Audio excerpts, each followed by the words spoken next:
Teacher Ken.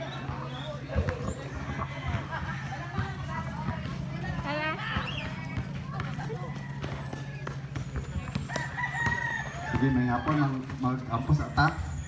Atong ibuta atong presensya sa Ginoo, atong kaugalingon.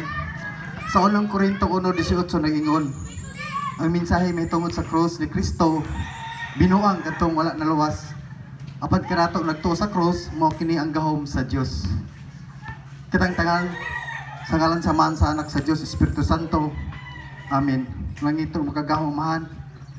Daghang salamat sa higayon naghatag nimo kanamo karong panahon na ug kining among sumba for a cause hinaot unta ang kini makahatag og kaayo sa among panglawas ug sa among gihimo nga kining